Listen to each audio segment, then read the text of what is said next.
Dr. Felipe Sadia é o responsável pelo serviço de ventilação mecânica do suporte ventilatório do Hospital Copador.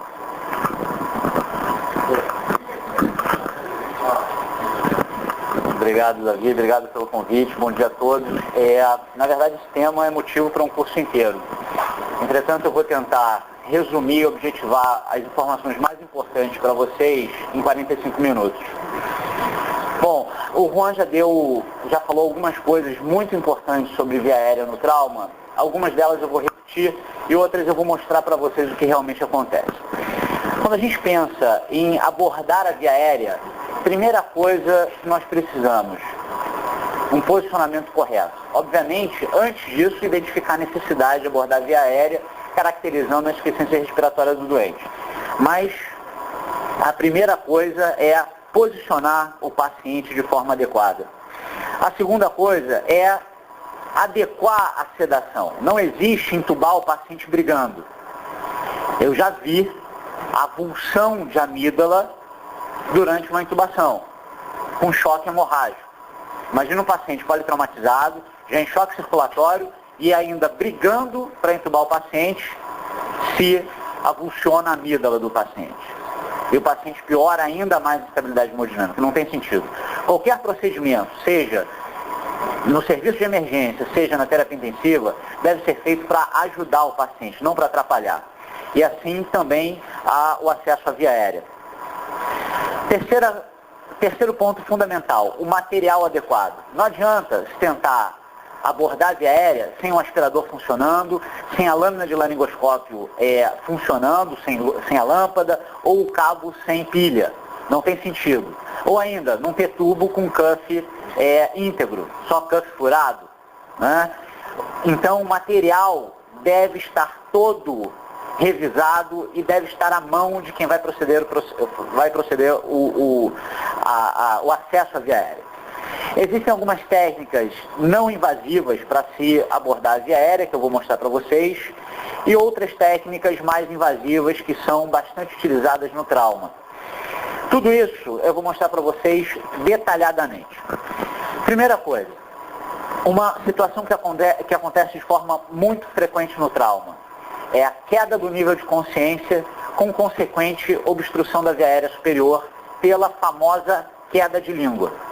Queda de língua nada mais é do que o relaxamento da musculatura da base da língua, ou seja, a raiz da língua chama-se valécula, tá certo? A valécula, ela desaba sob a glote. E o que acontece então? Obstrução da via aérea. É para isso que serve a Guedel, para desobstruir a via aérea e manter então a permeabilidade dessa via aérea. Através da Guedel eu consigo ambusar de forma adequada o paciente, oxigenar o paciente. Além da Guedel existe outro armamentário que é a cânula nasofaríngea, que gera menos vômito do que a Guedel e é pouco traumática, porque ela é basicamente de silicone, ela é bem maleável. Entretanto, deve ser passada pela narina do paciente. Aí existem duas situações. Primeira, paciente discrásico não deve se acessar a narina, por causa do plexo vascular, sangra demais. Qualquer trauma vai gerar um sangramento exuberante. Então existe uma contraindicação relativa à utilização da cânula nasofaríngea.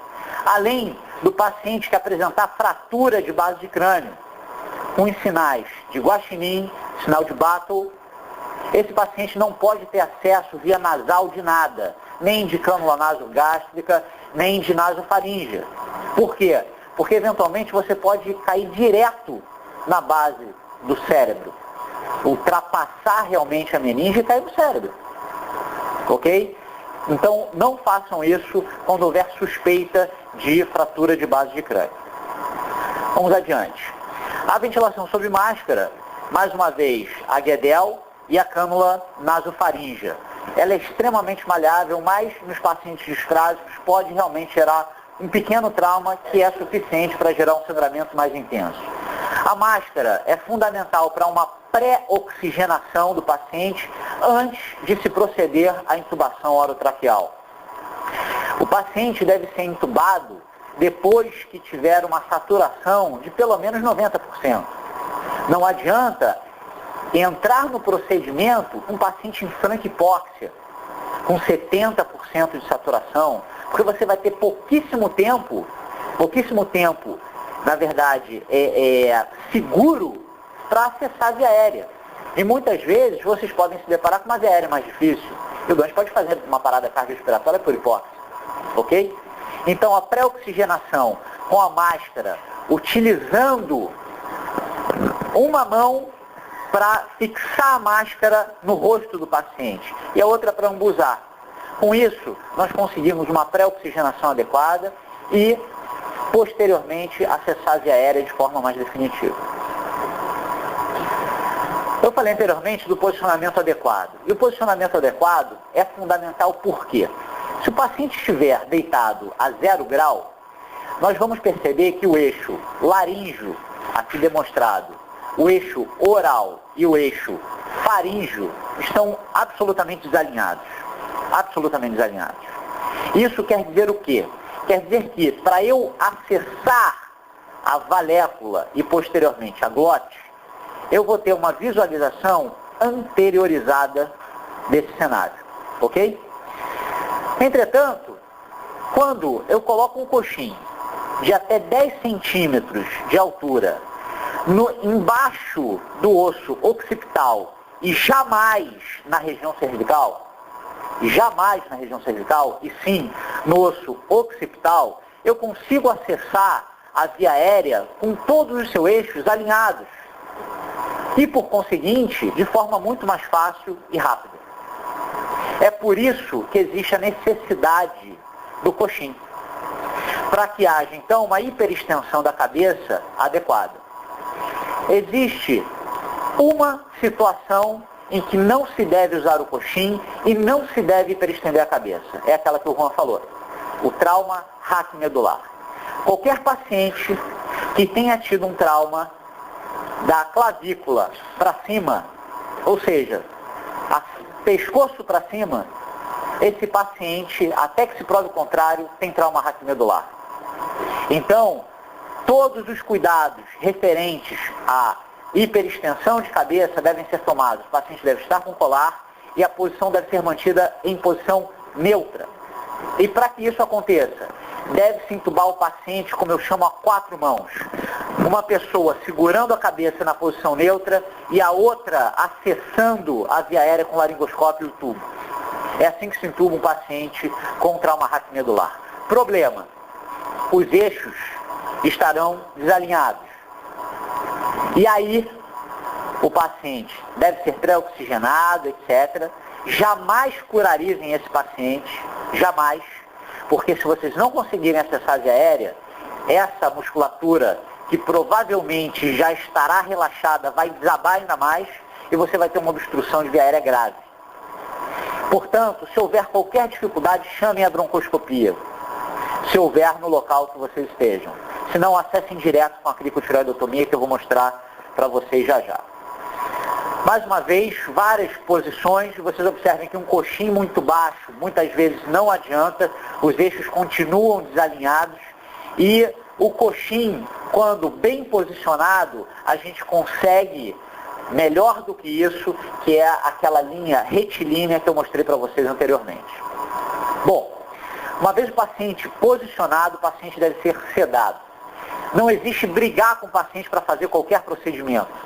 Então, nós temos um armamentário enorme de drogas para se utilizar com esse objetivo. Usualmente, nós utilizamos a associação de benzodiazepínicos e opioides. Midazolam com fentanil. É uma ótima associação. Por quê? O midazolam, ele é um benzodiazepínico, tem uma ação, tem uma meia-vida mais rápida do que o diazepam. O midazolam, ele diminui o limiar convulsivante, ou seja, ele evita a crise convulsiva. E além disso, a gente consegue um relaxamento muscular com os benzodiazepínicos. Ele libera pouca estamina, muito pouca, mas como gera sedação, por conseguinte, diminui o estímulo adrenérgico. Então, o paciente pode perder o tônus vasomotor e, por conseguinte, gerar hipotensão. O fentanil, dos opioides, ele é o que menos libera histamina, praticamente nada de histamina. Mas qualquer opioide, seja morfina, seja fentanil, seja ramifentanil, quando administrado rapidamente em bolos, não importa a dose, nem a diluição. Se ele for administrado com uma velocidade rápida, ele pode gerar uma síndrome chamada síndrome do tórax rígido. E vocês não vão conseguir ventilar o paciente. Isso gera uma rigidez muscular intensa, e aí sim, vocês vão precisar curarizar o paciente, utilizar um bloqueador neuromuscular para ventilar o paciente. Eu sou totalmente contra a utilização de curare para intubação, a não ser em casos pré-selecionados como tétano. E por que isso? Quando se utiliza o curare para intubação, você utiliza o curare de ação rápida, tipo Kelicin, que é a succinilcolina, que é um curare despolarizante. Muito bem. O TRM e o tétano usualmente têm um pool de potássio mais aumentado. Se vocês utilizarem o curare despolarizante nessa situação, esse pool de potássio pode aumentar rapidamente na circulação e gerar fibrilação ventricular. Então, cuidado quando utilizar curare. Primeiro, pela questão farmacológica. E segundo, vocês vão ter um compromisso com o sucesso de acessar a via aérea. É muito perigoso, ok? Bom, vamos adiante. Existem outras opções. O etomidato é uma excepcional opção para aquele paciente em que apresenta instabilidade hemodinâmica. Por quê? Porque o etomidato, ele mantém o tônus vasomotor, ele não bloqueia a descarga adrenérgica. E isso é bastante interessante na situação de um politraumatismo, por exemplo. Além do etomidato, nós temos o propofol. O propofol é uma excepcional droga, principalmente para os pacientes com hipertensão intracraniana, os pacientes neurológicos em geral. Por quê? Pela meia vida curta, e você consegue então avaliar neurologicamente o paciente logo em seguida. E segundo, o propofol diminui a pressão intracraniana, diminui o consumo cerebral de oxigênio e, por conseguinte, protege o cérebro. Ou seja, faz parte das medidas de proteção cerebral utilizar drogas que diminuam o consumo cerebral de oxigênio e a pressão intracraniana. Além disso, também diminui o limiar convulsivo. Entretanto, doses baixas pode estimular crise convulsiva. Os barbitúricos, eles não são mais usados, praticamente não são mais usados na terapia intensiva pelos efeitos colaterais. Quais são? Liberação intensa de histamina com estabilidade hemodinâmica, depressão miocárdica e depressão imunológica. Os barbitúricos geram inibição de fagocitose pelos macrófagos. E, consequentemente, os pacientes que utilizam barbitúrico apresentam maior índice de infecção e precocemente. Isso é um dado observacional nosso que já foi publicado por vários outros grupos no mundo. Então, o barbitúrico deve ser pensado muito bem antes de se utilizar e talvez o único nicho dele esteja relacionado à hipertensão intracraniana refratária. Muito bem. Qual é o material básico para se acessar a via aérea? A monitorização adequada, com capnógrafo, oxímetro, eletrocardiograma e monitorização de pressão arterial, seja invasiva ou não invasiva. Vocês devem estar se perguntando, mas eu nunca vi um capnógrafo, ou mesmo, eu nunca estive ao lado de quem acessou a via aérea com capnógrafo. Na verdade, o capnógrafo tem um grande objetivo, que é definir a localização do tubo. Por que eu digo isso? Se vocês entubam o esôfago, no esôfago não há troca de gás, nem de oxigênio e nem de CO2. Entretanto, o oxigênio vai estar presente no estômago. Já o CO2 não. Ele pode estar presente em 2 a 3 incursões e depois não mais. O que eu quero dizer com isso? Que se vocês entubarem o paciente via esôfago, vocês não terão mensuração de gás carbônico após 2 a 3 incursões respiratórias. Ok? Ou seja, serve para definir o posicionamento do tubo num cenário de dificuldade de intubação eventualmente. O aspirador é fundamental, basta uma pequena secreção na glote para vocês não verem nada, e aí a intubação, que eventualmente tem uma anatomia fácil, torna-se um procedimento difícil e com repercussões graves a curto, médio e longo prazo. A fonte de oxigênio como modificadora fundamental para a pré-oxigenação, como eu falei anteriormente para vocês. O ambu com máscara no mesmo sentido da pré-oxigenação.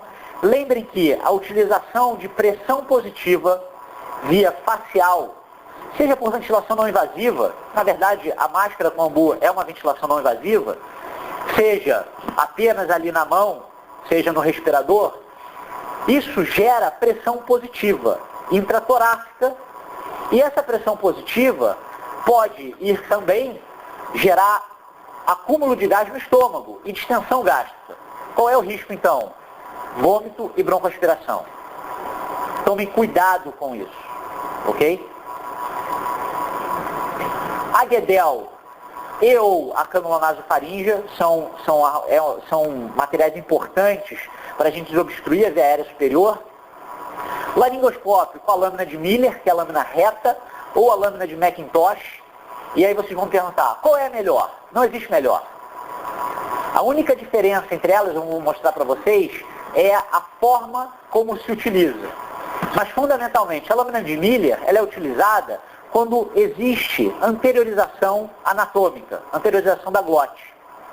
E é por isso que os pediatras utilizam a lâmina de Miller, a lâmina reta. Por quê? Porque os recém-nascidos e as crianças até 2, 3 anos de idade têm a glote anteriorizada. Por isso que eles utilizam mais a lâmina de Miller. E a sugestão que eu faço a vocês, treinem com as duas. Vocês certamente vão precisar das duas nos procedimentos. A pinça de McGill é uma pinça utilizada para se retirar corpo estranho da via aérea, ou ainda para a progressão do tubo quando se procede à intubação nasotraqueal, ok? Tubo deve estar testado, um cuff testado, e além disso, você deve ter a opção de vários diâmetros. Não é raro você deparar com uma pessoa grande e que tem uma glote pequena, ou ainda, que tem um edema das cordas vocais por trauma. Você precisa passar um tubo mais fino. Ou uma pessoa pequena que tem uma traqueia enorme. E aí você passa um tubo 8, o tubo fica com cuff hipertenso e escapando. Então você deve avaliar, obviamente, de forma antropométrica antes de se proceder à intubação, mas muitas vezes quando você laringoscópio vê uma glote enorme, você pode passar um tubo maior ou uma glote menor e um tubo menor, tá? O guia de tubo é interessante quando existe anteriorização da glote, não é um material absolutamente necessário sempre, mas é necessário quando você quer moldar o tubo para pescar uma glote anteriorizada. Qual é a diferença, então, entre a lâmina reta e a lâmina curva? Observem que a lâmina curva, a lâmina de Macintosh, mostrada aqui à esquerda de vocês, a sua ponta fica localizada na valécula, que é a base da língua. E com o movimento para cima e para frente, e não um de alavanca dessa forma, mais uma vez, para cima e para frente, rebate-se a epiglote, e então nós teremos uma visualização facilitada das cordas vocais e da traqueia. Já a lâmina reta, a lâmina de Miller, qual é a diferença? Ao invés da ponta estar na valécula, a ponta da lâmina rebate diretamente a epiglote. Mas lembrem-se, é rebater a epiglote e não atropelar a epiglote. Com laceração de epiglote, edema da epiglote, o que posteriormente pode dificultar a extubação, com obstrução. Então, a laringoscopia, seja através da lâmina de Macintosh, seja da lâmina de Miller, deve ser feita de forma tranquila e jamais de forma agressiva. Vocês têm que identificar todas as estruturas do faringe e do laringe e intubar o paciente. E pode existir grandes informações quando vocês laringoscopam de forma adequada, como, por exemplo, leucoplasia pilosa na língua, caracterizando imunossupressão, candidíase no hipofaringe, caracterizando imunossupressão, enfim, várias outras informações como abscesso dentário, etc. Bom, existem algumas formas não invasivas de se acessar a via aérea. Uma delas é utilizando a máscara laríngea, que é bastante utilizada por anestesistas no centro cirúrgico, com anestesias de médio e às vezes até de portes maiores. E em que consiste a máscara laríngea? Nós posicionamos, através de um tubo, essa máscara exatamente no laríngeo. E obstrui-se, então, a via esofagiana e, posicionando-a no laríngeo, nós conseguimos, então, uma ventilação direta da traqueia, por aqui. É uma ponte, é um material para ser utilizado de forma temporária, não é uma via aérea definitiva. E vocês devem tomar cuidado, por quê? Porque a máscara, ela é insuflada, gera pressão nos tecidos adjacentes, pode gerar trauma. Então, cuidado, porque é muito interessante, você coloca máscaras cegas, não precisa laringoscopar, entretanto, deve-se definir muito bem o posicionamento dela e tomar cuidado com as suas complicações, fundamentalmente de trauma, relacionadas à mucosa laríngea. A outra possibilidade é o combitubo. Combitubo, na verdade, é um tubo combinado, em que nós temos duas luzes, uma luz mais proximal e outra mais distal. E o que isso interessa? Interessa porque, se você posicionar esse tubo no esôfago, você vai poder ventilar diretamente a traqueia pela luz proximal, que são fenestras. E a luz distal vai drenar o esôfago, tá certo? Entretanto, se tiver posicionado na traqueia, pela luz distal vocês conseguem ventilar de forma adequada o paciente. Ou seja, independente de onde ele estiver, vocês vão poder ventilar. Esse é o princípio básico.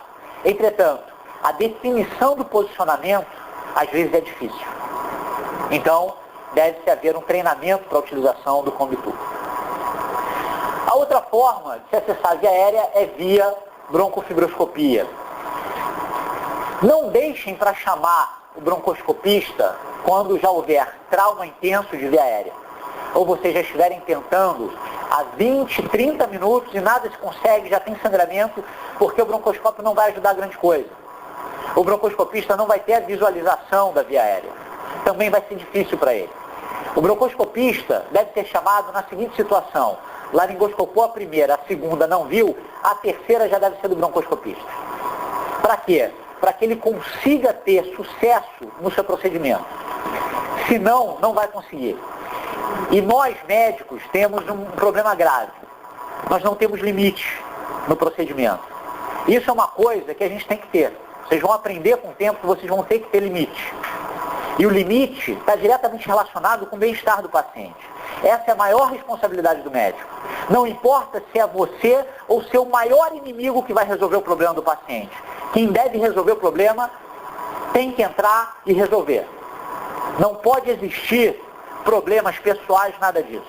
Então, não vejam a intubação como um desafio pessoal.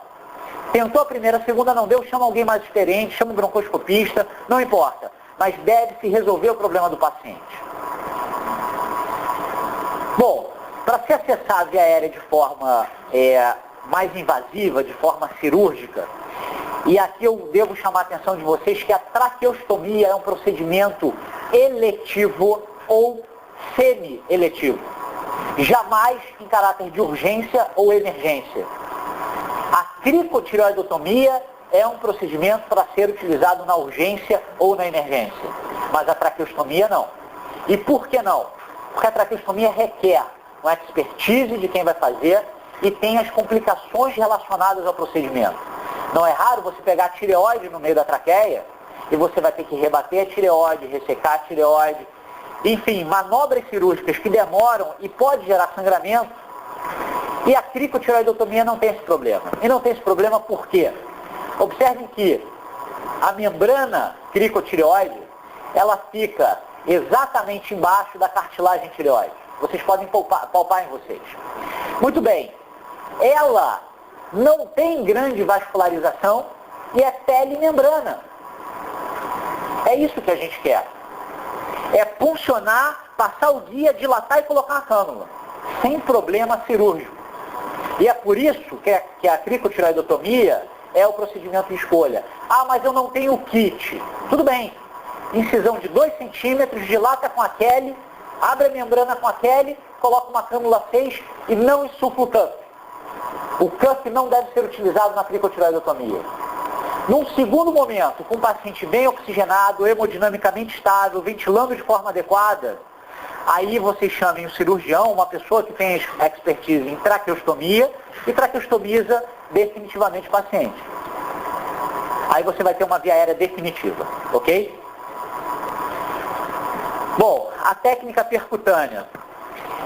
Antes de entrar na cricotireoidotomia, utilizando essa membrana, nós conseguimos fazer uma ventilação de alta frequência. Como? Gelco 14, seringa de 3 ml, conexão de tubo 7. Você pode ambusar, só que o ambu ali vai ter uma grande resistência, que é o gelco 14, que é muito fino para se ventilar. Entretanto, você pode conectar diretamente o gelco 14 ao oxigênio e ventilar esse paciente com alta frequência. Basta o fluxo de oxigênio e vocês vão monitorizando isso na borracha do oxigênio. Qual é o problema? Retenção de CO2. Essa forma de ventilação não deve ser mantida por mais do que 30 a 40 minutos pela retenção excessiva de CO2. Você oxigena o paciente, mas você não ventila o paciente. Quando se ventila, nós trocamos gases, inclusive CO2, diferente desse tipo de ventilação. Muito bem, o acesso à cricotireoidotomia é um acesso muito fácil, a cartilagem tireoide está aqui em cima e a membrana cricotireoide é logo abaixo. É pele e membrana. Incisa-se 2 centímetros com bisturi e funciona-se então com gelco 14, essa membrana caindo no laringe e consequentemente na traqueia. Retira-se a seringa, passa-se um fio guia metálico introduzido, dilata-se com esse conjunto de dilatador e cânula número 6, sem cuff. Isso já vem pronto no kit. E uma vez posicionado, retira-se o dilatador e o fio guia metálico. Vocês vão ter então a via aérea via cricotireoidotomia. É dessa forma que se faz. A outra forma cirúrgica é vocês acessam diretamente a membrana, colocam uma cânula 6 sem utilizar o cuff. Bom, situações especiais em relação ao acesso da via aérea. Trauma raquimedular. Aquilo que eu já comentei para vocês, sempre 2 pessoas. Uma pessoa mantendo a cabeça em posição neutra, a outra intubando, acessando a via aérea. Pensem na possibilidade de utilizarem a broncofibroscopia e aí sim vocês vão ter provavelmente um compromisso com sucesso bem definido e muitas vezes um final bastante feliz. Nos pacientes com hipertensão intracraniana, a sugestão é sempre utilizar a sequência rápida, que é o que vocês veem habitualmente, sem a utilização de curário, como eu falei anteriormente, podendo utilizar a lidocaína 2%, para quê? Para bloquear o aumento da pressão intracraniana. Xilocaína de forma sistêmica. A xilocaína gera vasoconstricção cerebral e, consequentemente, bloqueia o aumento da pressão intracraniana durante o procedimento. É por isso que ela deve ser utilizada. Só tem um problema. Deprime o miocárdio, mas você não vai usar continuamente e nem em doses elevadas. E outro problema, diminui o limiar de crise convulsiva. E, consequentemente, o paciente pode apresentar crise convulsiva se ele já tiver um foco irritativo. Então, cuidado com a dose de xilocaína a ser utilizada.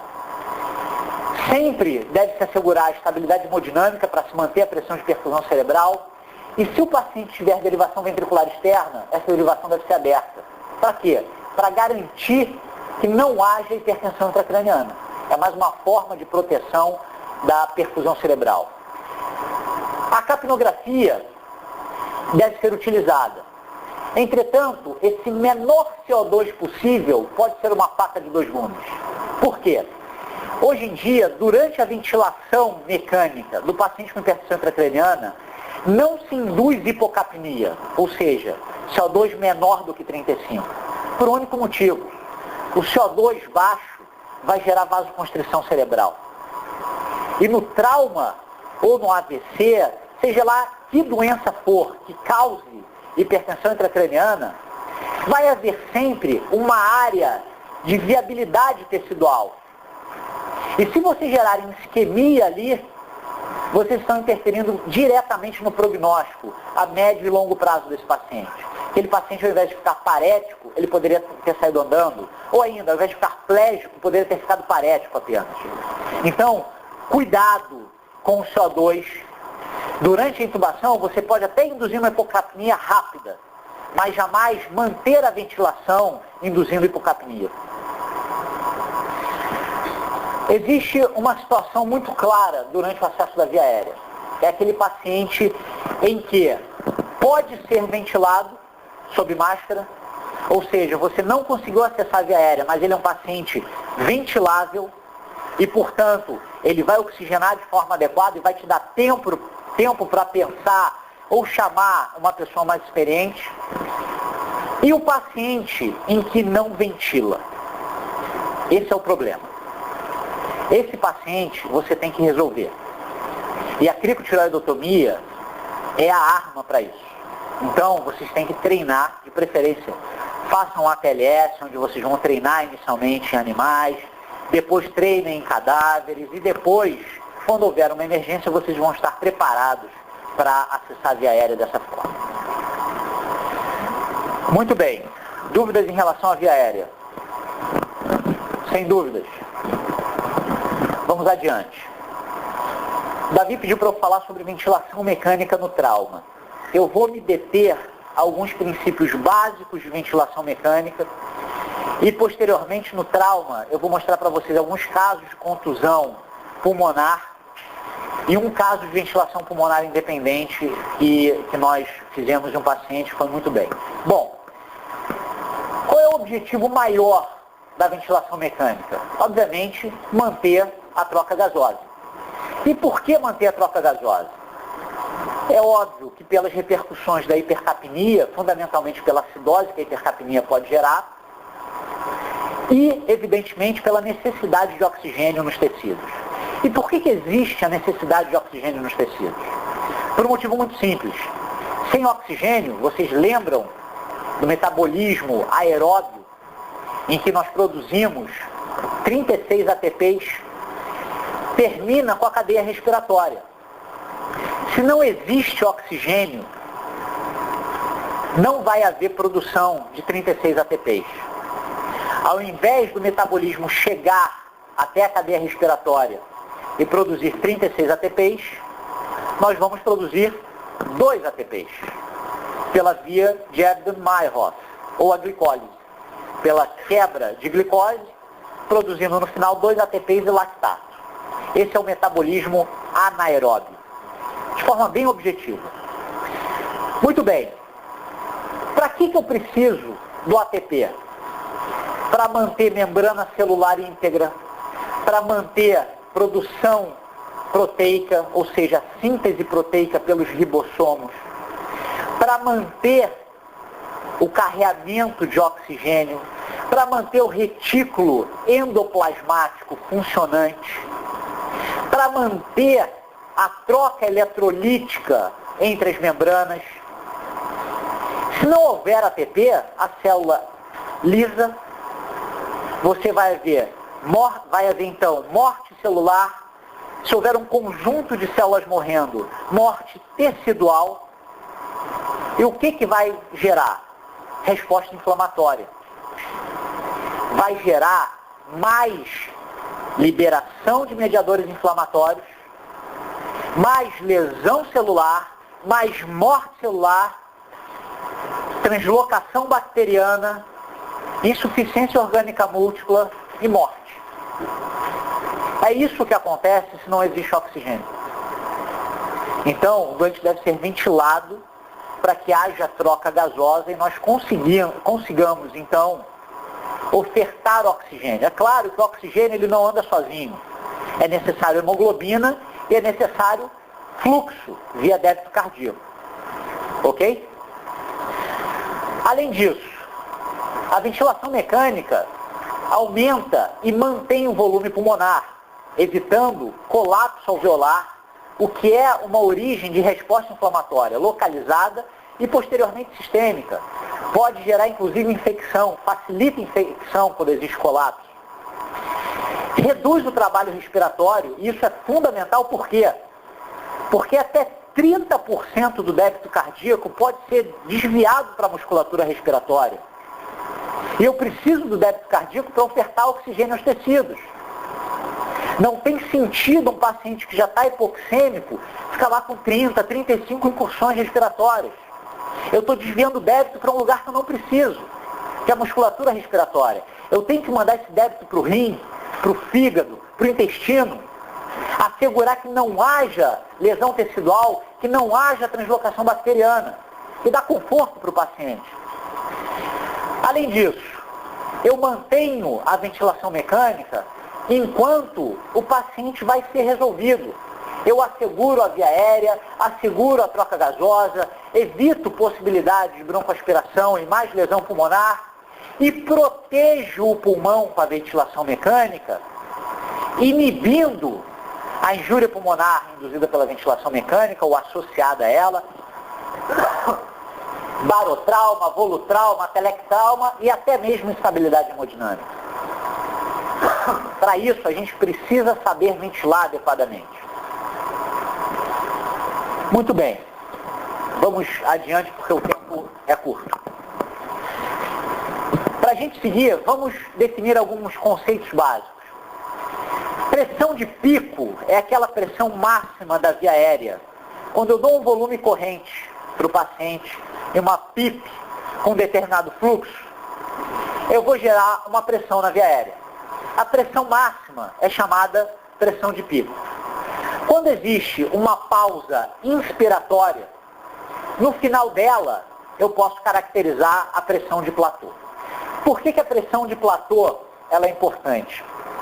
Porque a pressão de platô ela chega próxima à pressão alveolar. E é essa pressão que está relacionada ao barotrauma, à laceração alveolar.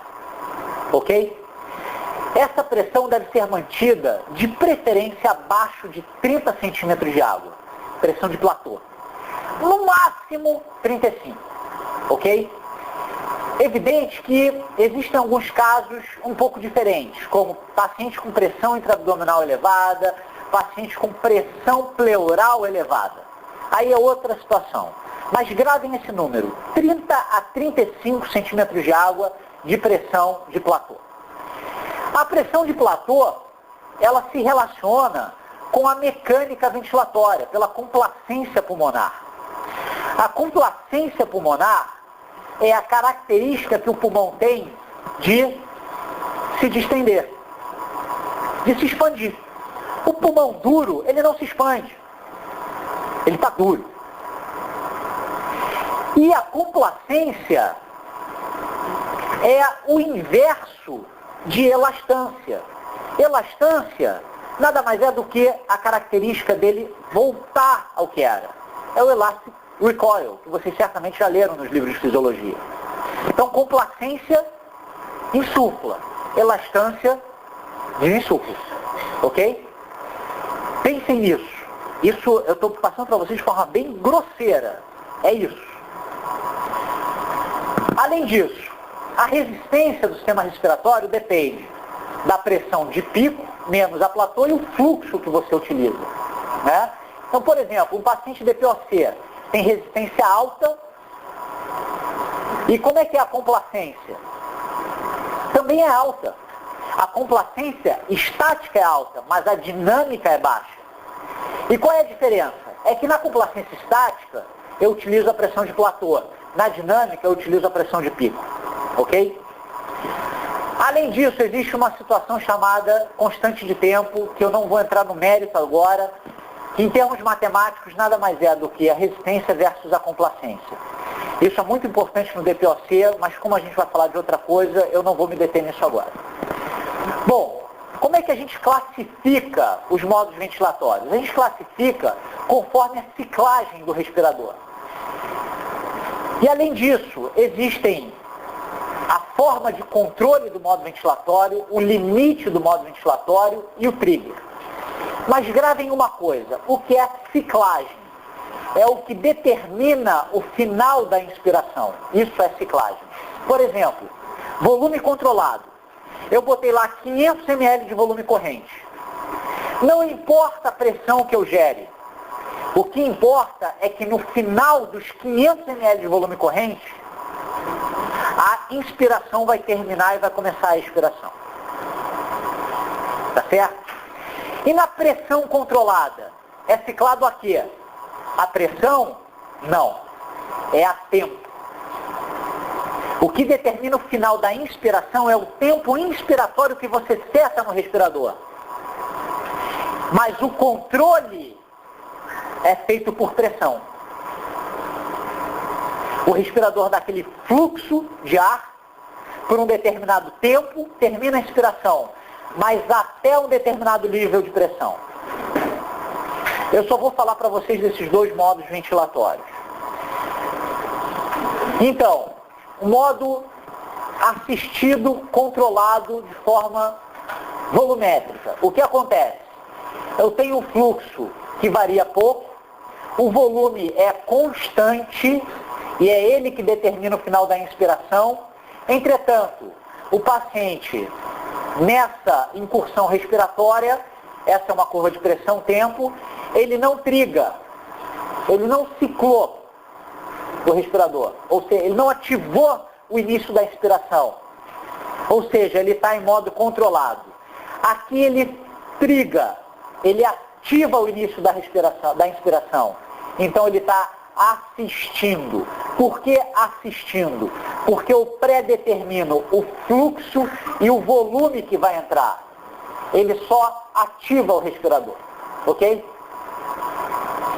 E o trigger pode ser a fluxo ou a pressão. Muito bem. Também pode ser trigger neurológico, enfim, existem várias outras opções aí hoje, mas vamos nos deter nas coisas simples. Já no modo PCV, o que vai acontecer? A pressão é constante, não muda. Entretanto, vocês podem observar que tanto o fluxo quanto o volume corrente mudam. E mudam por quê?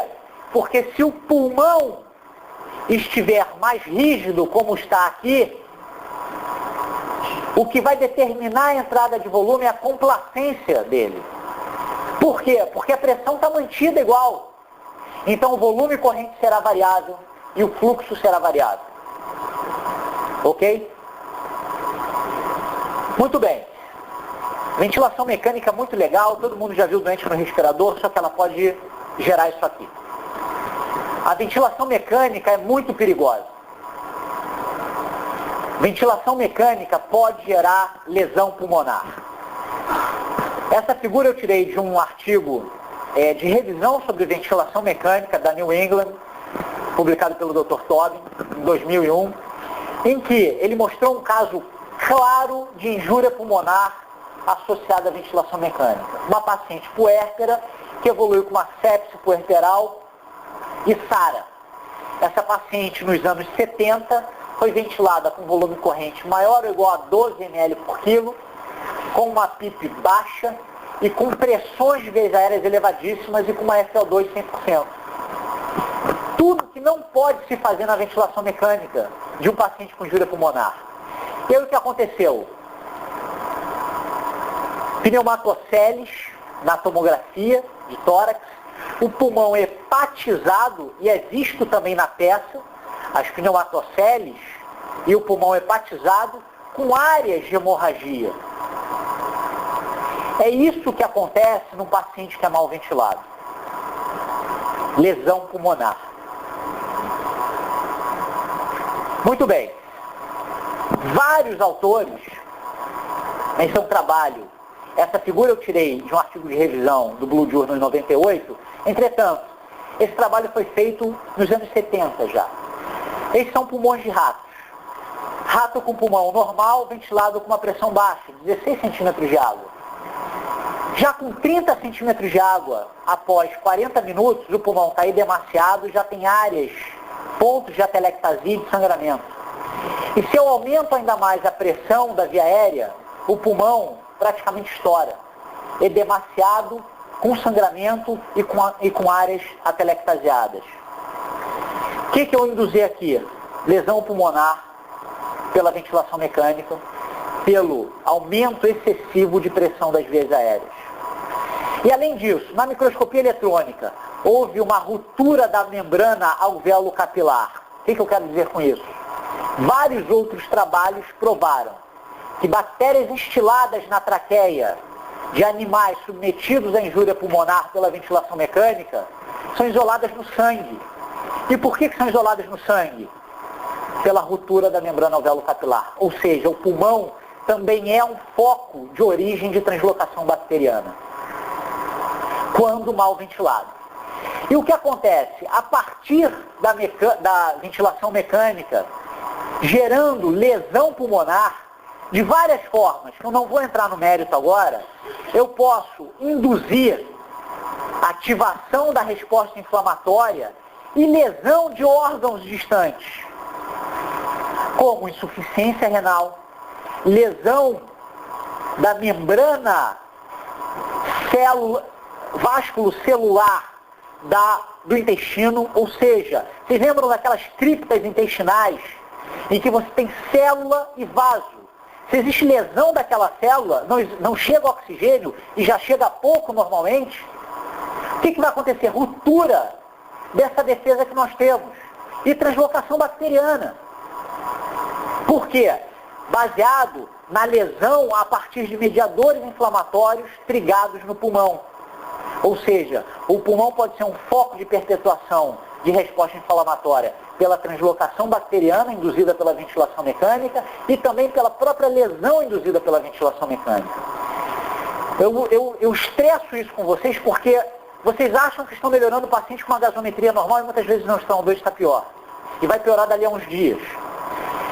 Uma das formas de se melhorar isso é limitar a pressão que vocês utilizam, limitar o volume corrente para em torno de 4 a 8 ml por quilo no máximo e utilizar PIP. E por que utilizar PIP? Esse é um trabalho muito interessante em que se utilizou uma câmera instalada no espaço pleural de porcos. Então o porco estava sendo ventilado. Normalmente vocês observem que os alvéolos, essas são unidades alveolares. Os alvéolos, eles na inspiração insuflam e voltam ao normal logo depois na expiração. Ou seja, são unidades que estão estáveis graças à presença de surfactantes. E na verdade é um pulmão normal de porco. Ok? A partir do momento em que eu instilo uma substância chamada Twin, que é um desestabilizador do surfactante, o que acontece? Eu estou ventilando esse porco com o mesmo volume corrente e o mesmo nível de PIP, PIP baixa. Olha como é que os alvéolos estão absolutamente desestruturados. Eles abrem e fecham, abrem e fecham. E essa abertura e fechamento dos alvéolos chama-se tidal recruitment, ou seja, os alvéolos são recrutados por volume, mas não são mantidos abertos. E a esse tidal recruitment acontece uma força de cisalhamento da membrana alveolar, com estiramento da célula, ativação da resposta inflamatória, injúria pulmonar, resposta inflamatória sistêmica, insuficiência orgânica múltipla e morte. Ou seja, esse porco tinha injúria pulmonar induzida pelo Twin e estava sendo mal ventilado. A curto prazo, ele ia pagar esse preço. Entretanto, a partir do momento em que se implementa uma PIP mais elevada, olha só o que acontece. O alvéolo insufla na inspiração e se mantém aberto na expiração. É a pressão positiva no final da expiração. Para quê? aumentando a capacidade residual funcional do alvéolo e mantendo esse alvéolo aberto de forma estável, sem gerar injúria. Ok? Vocês perceberam a diferença? Muito bem, então qual é o problema para se evitar a injúria pulmonar relacionada à ventilação mecânica? Manter a pressão das vias aéreas, a pressão de platô, menor ou igual a 30 de forma preferencial.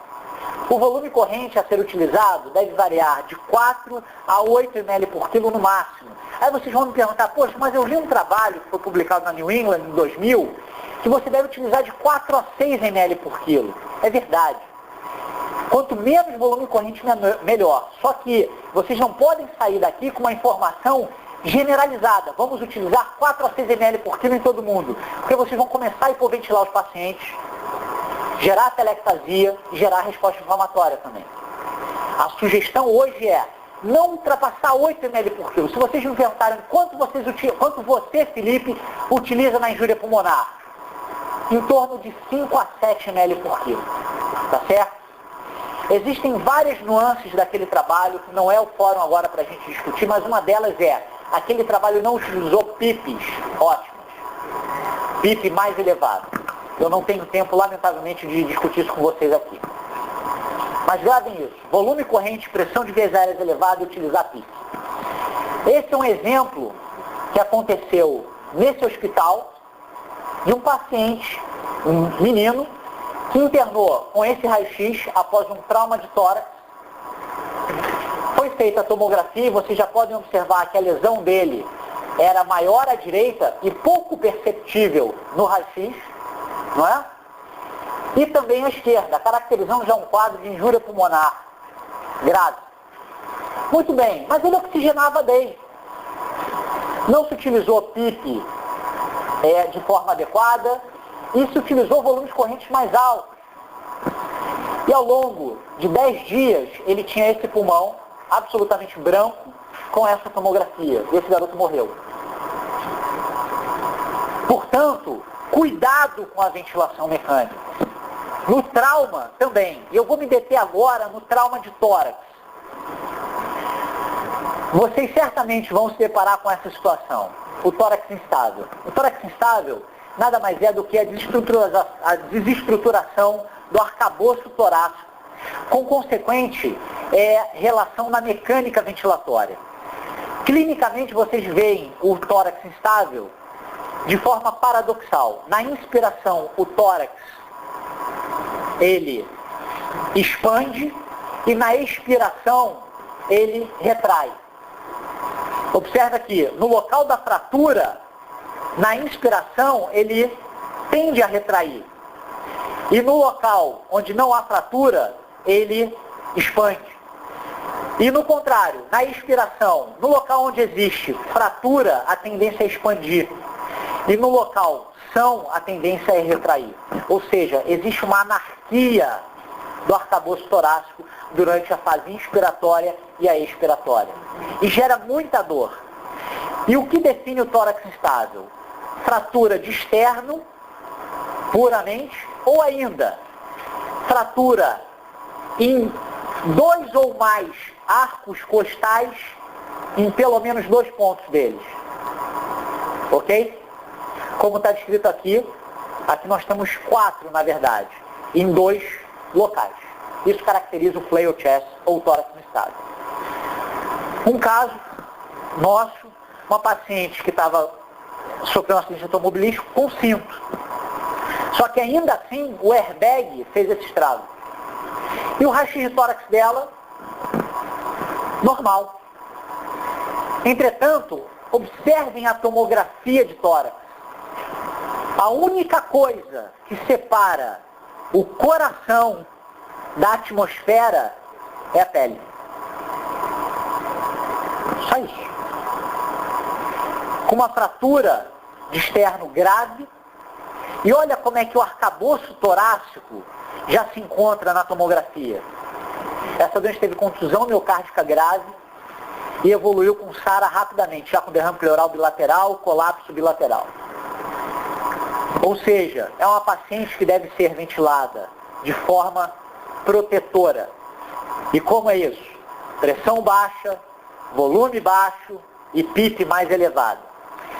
Uma das formas de se ventilar esses pacientes com trauma de tórax é através da ventilação não invasiva. Eu trouxe de propósito uma forma bastante recente, e nós estamos testando lá no hospital, essa interface ventilador-paciente, que é o capacete. O capacete é uma estrutura de plástico com silicone para vedar, e você consegue submeter a níveis de pressões mais elevados. Existem alguns grupos italianos que inclusive atendem edema agudo em casa com gerador de fluxo, CPAP e capacete. É extremamente eficaz e você consegue dar realmente níveis de pressões adequadas e ventilar de forma adequada o paciente com injúria pulmonar, sem ter que intubar e, consequentemente, evitando a pneumonia associada à ventilação mecânica, que é um grande problema nesses pacientes.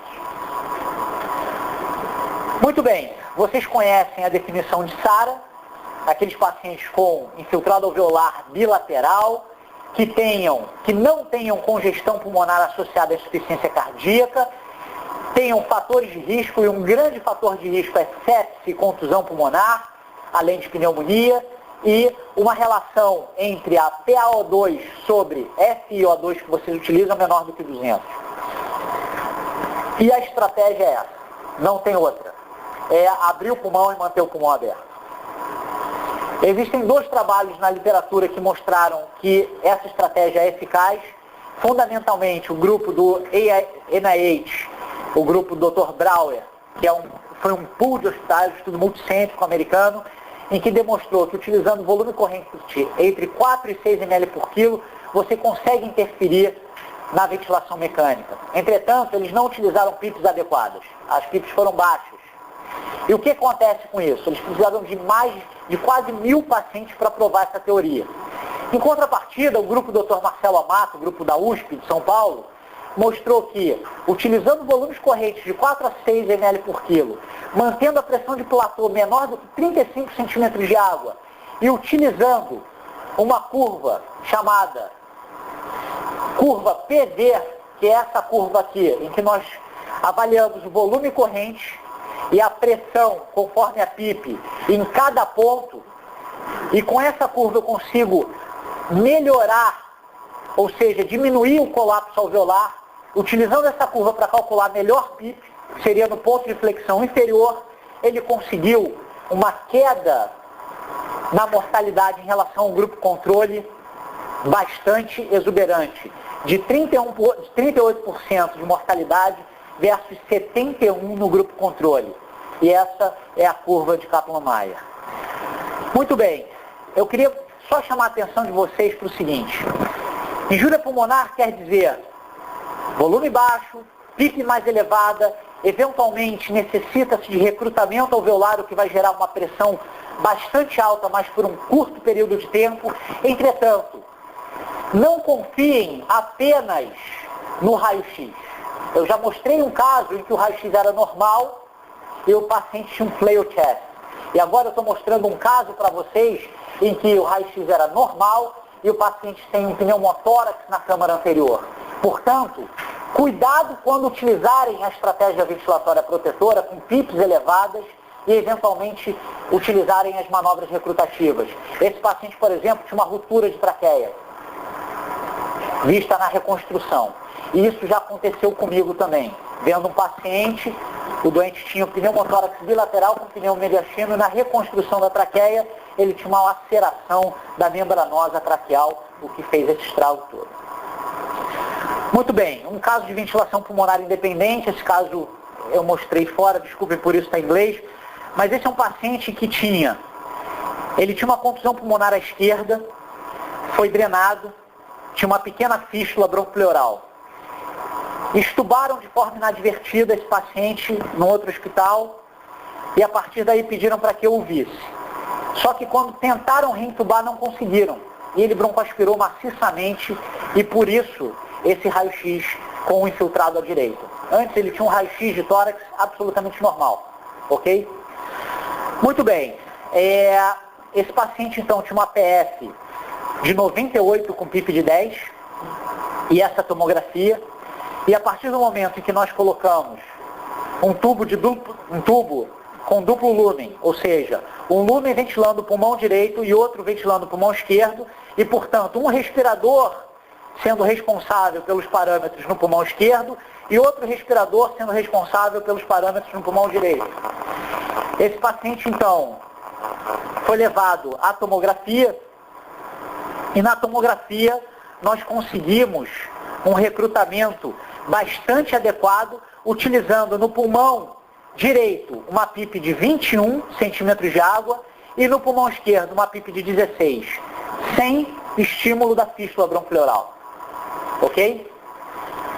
Essas são as telas, o respirador do pulmão direito e o respirador do pulmão esquerdo, mostrando níveis de PIPs totalmente diferentes. Pulmão esquerdo com PIP menor, já o pulmão direito com uma PIP, que eu não sei onde está ali, mas uma PIP de 21, com volume corrente de 167 e um volume corrente de 281. Ou seja, eu ventilei de forma totalmente diferente os pulmões, e esse paciente, ao longo de 5 dias, ele foi estubado, foi colocado um tubo convencional, um tubo de lumen único, e depois ele evoluiu com alta hospitalar. Bom, é isso, desculpem o atraso, mas é realmente muita coisa, eu estou à disposição de vocês.